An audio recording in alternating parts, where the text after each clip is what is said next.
Finalmente, o selo foi rompido. Depois de tantos anos escondendo meu verdadeiro poder, chegou o momento de revelar a verdade. Aqueles que possuem o olho tirano certamente já perceberam.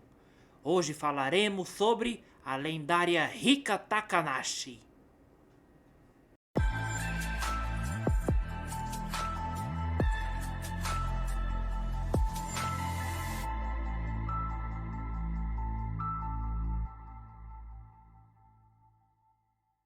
Shunibyo é um arquétipo que ganhou muita força para quem assiste animes com o passar dos anos, pois é muito comum você ver um personagem teatral e doidinho agir como se tivesse em um mundo de fantasia, com roupas escuras e góticas, tapa-olhos, falando coisas estranhas e toda aquela esquisitice que já conhecemos. Muitos desses personagens são bem amados por serem desse jeito, e eles são chamados de Shunibyo, a famosa síndrome da adolescência, que é o significado dessa palavra no Japão. Em alguns países é a mesma coisa que síndrome de Peter Pan. E hoje eu vou falar sobre a rainha máxima desse arquétipo, a personagem que trouxe esse nome para o mundo além do Japão, e a que melhor representa o significado dessa palavra. Hoje a estrela do vídeo, como já dito, né, é a Rika Takanashi. É praticamente impossível alguém pesquisar a palavra Shunibyo na internet e não aparecer a imagem da Rika nela. E isso não é à toa, pois a Rika não é só uma entre várias personagens desse arquétipo. Na verdade, ela é o próprio arquétipo. Ela é a verdadeira referência quando se procura Shunibyo. E é por isso que ela também foi uma personagem muito icônica da década de 2010. Aí vocês podem se perguntar, então se ela é famosa por causa de um arquétipo, ela é tipo a Ayuno Gazai que virou a maior referência do Yandere? E aqui eu respondo que não. Mas isso vai ser mais esclarecido à frente. A Rika também ficou muito popular por causa de seu gift dos dedinhos. Gift esse que é muito usado em vários vídeos. Muitas vezes usam esse gift sem mesmo saber quem é a personagem. Mas mesmo assim, isso prova que a personagem é muito memorável, até por quem não conhece ela. A Rika nunca foi a personagem mais viral de sua época, e não foi uma personagem que mudou a indústria de animes, ou que teve um anime de grande impacto da época. Nunca foi a mais pesquisada ou a mais discutida entre os fãs de animes. Mas isso não significa que ela tenha passado despercebida ou algo do tipo, muito pelo contrário. Pois tanto no ocidente quanto no Japão, a Rika conquistou um público muito fiel por causa de seu visual. Inclusive o tapa-olho dela foi algo que marcou muito a personagem. É algo que tornou ela inesquecível. No Japão, a Rika virou um verdadeiro ícone dos anos 2010. Quando Shunibyo foi lançado em 2012, ela aparecia constantemente em rankings de melhor garota. Ganhou uma enorme quantidade de figuras, produtos oficiais e fanarts. O famoso movimento de girar o dedo virou meme em comunidades japonesas.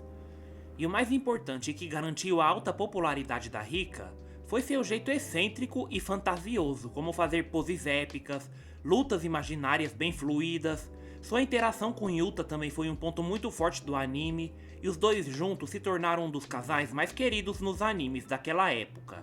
Pois Shunibyo se destacou muito como um anime de romance também.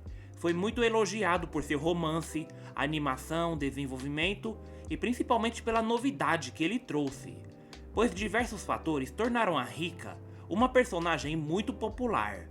E o que com certeza diferenciou muito ela de outras personagens foi a sua personalidade Shunibyo, que era de uma adolescente que não queria crescer e que, apesar de ser consciente do mundo real, ela se fantasiava em sua imaginação.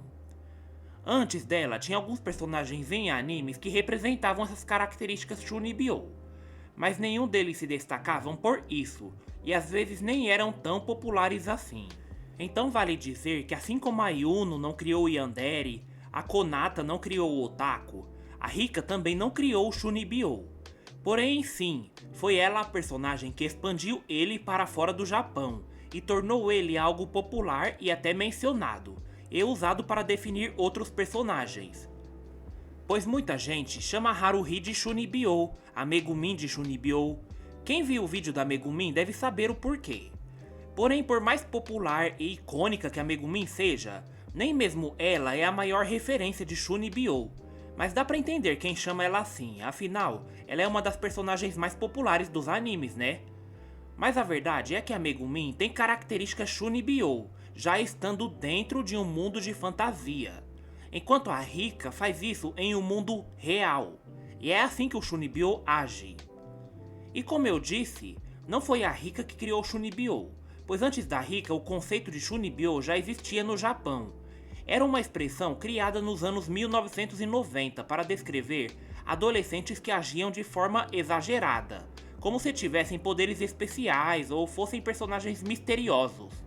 Mas esse conceito era muito mais conhecido como uma gíria japonesa do que como um arquétipo internacional. E foi aí que o anime Shunibyo, com o apoio da Kyoto Animation, que o termo passou a ser conhecido por fãs do mundo inteiro. E por isso, quando hoje alguém pesquisar Shunibyo, normalmente aparece a Rika, o próprio anime e o famoso Jao Shingan. E isso mostra com todas as provas como a personagem ficou associada ao conceito, e por mérito próprio. A Rika representa isso de uma forma que nenhum outro personagem consegue. Acho que uma outra personagem que consegue representar isso com excelência também é a Fischl do jogo Genshin Impact.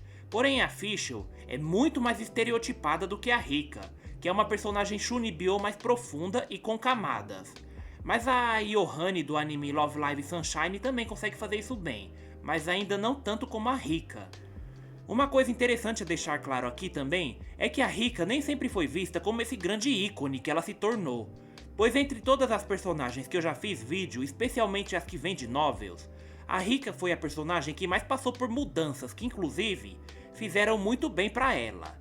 E no caso dela, o sucesso de seu anime foi importantíssimo para ela se tornar uma personagem popular, pois Shunibyo vem de light novel, mas Shunibyo nunca foi lá uma das light novels mais populares, e raramente aparecia em rankings de vendas. O máximo que ele venceu foi uma menção honrosa no Kyoto Animation Award, e isso chamou a atenção da Kyoto Animation, mas sua popularidade era bastante limitada. Inclusive a própria Rika era uma personagem de popularidade bem razoável. Ela não era tão conhecida assim, pois o público dela era relativamente pequeno. Não aparecia entre as heroínas mais populares das light novels da época, não competia com nomes como Haruhi, Taiga, Hitagi, Rolo ou Kuroneko em reconhecimento. Chega a ser muito diferente da Haruhi, que já era uma das estrelas grandes das light novels antes mesmo da adaptação para anime. Então isso acaba fazendo parecer que a base original da Rika é o anime, não a novel, porque a diferença ficou absurda. Pois se fosse só considerar a fama dela pela novel, ela estava muito longe de competir com essas personagens. Já com o anime, mesmo que ela ainda não superasse outras heroínas já famosas através das novels, ela já conseguiu bater mais de frente com elas com o anime, ficando até mais popular do que algumas. Mas foi aí que entrou o anime. Quando a Kyoto Animation adaptou a obra em 2012, aconteceu algo interessante, que foi que a Kyoto Animation não apenas animou a história, mas também expandiu bastante a personalidade e carisma da Rika, pois o estúdio investiu em batalhas imaginárias com animação de altíssima qualidade, expressões faciais marcantes, direção visual memorável e, lógico, o famoso tapa-olhos, além de poses e movimentos exagerados que ficaram icônicos. E esses elementos funcionavam melhor em animação do que em texto. E foi aí que a Rika realmente ganhou identidade visual forte. A fama da personagem mudou da água pro vinho. E depois disso ela ganhou muitos cosplays, fanarts, figures, produtos oficiais e até rankings de personagens, se tornando a cara da franquia. Sem falar que as melhorias nas interações dela com o protagonista e outros personagens enriqueceram ainda mais a personagem, abrindo portas até para ela fazer parte dos rankings de casais mais queridos dos animes daquela década. Pois a Kyoto Animation despertou uma personagem icônica que estava na geladeira, mas que não tinha tanto destaque por ser uma personagem diferenciada em um material difícil de entender. Resultado disso, 2 temporadas do anime, filme de recapitulação e um filme que encerra a história oficialmente. Quer mais prova de sucesso do que isso? Hoje em dia não dá pra dizer que a Rika é lá uma das personagens mais famosas dos animes, pois em questão de popularidade ela fica atrás de muitas personagens, mas ela também tá longe de ser uma personagem popular. Afinal, o feito dela é algo extraordinário, pois ela foi a verdadeira personagem que tornou o Chunibyo um arquétipo muito mais popular, além dos arquipélagos japoneses. Pois ela foi a personagem que apresentou ele para o mundo, mas não foi só usando palavras, mas também fazendo poses, imitações, falas e ações imaginárias na vida real. Então não tem como ela ser uma personagem que passa despercebida. E a popularidade da Rika é uma popularidade representativa, porque ela não foi apenas uma personagem famosa. Ela é praticamente um atalho mental para o conceito Chunibyo.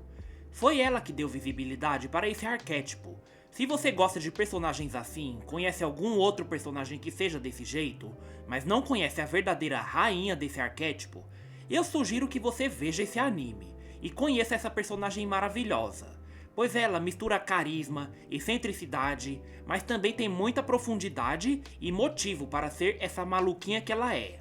E essa é a diferença entre ela e a Yuno, porque a Yuno se tornou uma representação máxima de um arquétipo que já era famoso antes dela. Porém, ela fez tanto sucesso que ela acabou se tornando o maior exemplo do yandere. O rosto do yandere e uma figura obrigatória quando se fala nisso. Já a Rika teve uma tarefa ainda mais difícil, pois ela trouxe o Chunibyo, que antes dela era um arquétipo bem menos famoso que o yandere, para o mundo. Pois o Chunibyo era um arquétipo muito mais específico antes do sucesso da Rika. Hoje é bem mais comum chamarem personagens maluquinhos de Chunibyo, mas ele se consolidou assim graças à Rika, e ela fez isso de uma forma perfeita, pois ela não só mostra as poses, falas e movimentos engraçados, ela também mostra o lado profundo e traumático que leva uma pessoa Chunibyo a ter essa síndrome. O Olho Tirano jamais foi um poder capaz de destruir o mundo, mas foi poderoso o suficiente para atravessar os mares do Japão, conquistar milhões de fãs e transformar uma simples fantasia adolescente em um dos arquétipos mais conhecidos da cultura dos animes. E essa é a Rika Takanashi.